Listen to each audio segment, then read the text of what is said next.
હું શ્રી નામચંદ્રજી મહારાજ પેટુજી શાળાના ગોત્રણ સાયલાની દીકરી નિશી દત્તભાઈ સૌને વંદન. આજનો મારો વિષય છે મા બાપને ભૂલશો નહીં. ભૂલો ભલે બીજું બધું, મા બાપને ભૂલશો નહીં. અગણિત છે ઉપકાર એના, એ કદી વિસરો નહીં. આ કવિ પંક્તિમાં કહેવામાં આવ્યું છે કે ભૂલો ભલે બીજું બધું, મા બાપને ભૂલશો નહીં.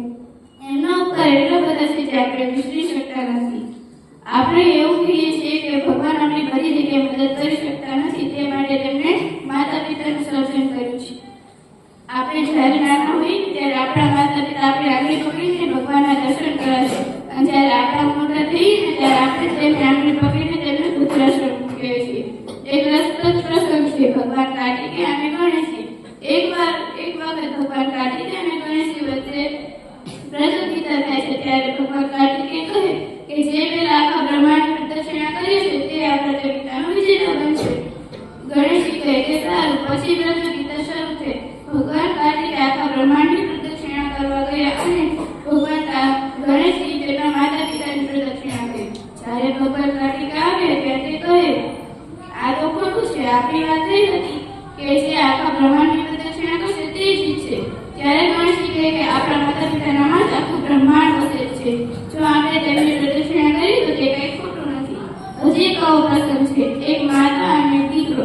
જ્યારે તે દીકરો નાનો હોય છે ત્યારે તેની માતા તેને બધું જ લાવે છે, તેની બધી જ ઈચ્છા પૂરી કરે. જ્યારે તે દીકરો મોટો થાય છે ત્યારે તે એક છોકરી સાથે પરણવા માંગે છે. ત્યારે તે છોકરી કહે કે તું મારા માટે શું કરી શકે? ત્યારે તે છોકરો કહે કે તું જે કે હું તને બધું લઈ દઉં. ત્યારે તે છોકરી કહે કે તું તારી માતાનું કાળજું લઈ આવ. ત્યારે તે છોકરો કહે બસ આટલું જ, હમણાં જ લઈ આવ.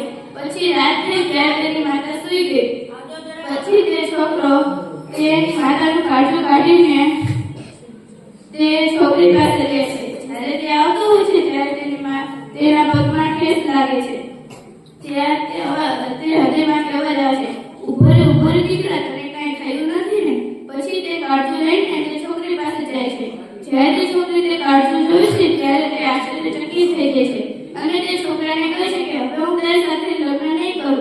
ત્યારે તે છોકરો કહે કે તે તો કહ્યું હતું કે જો હું મારી માતાનું કાળજું લઈ આવું તો તું મારી સાથે પરણીશ. ત્યારે તે છોકરી કહે કે તને જન્મ દેનારી માતાનું જો તું કાળજું લઈ આવ તો હું તારી સાથે પરણું તો તું મારું શું કરું?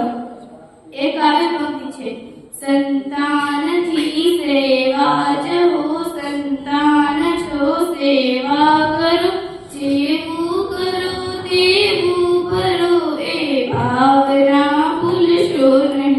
આપણે સંતાન છીએ એટલે આપણી ફરજ છે કે આપણે આપણા માતા પિતાની સેવા કરીએ.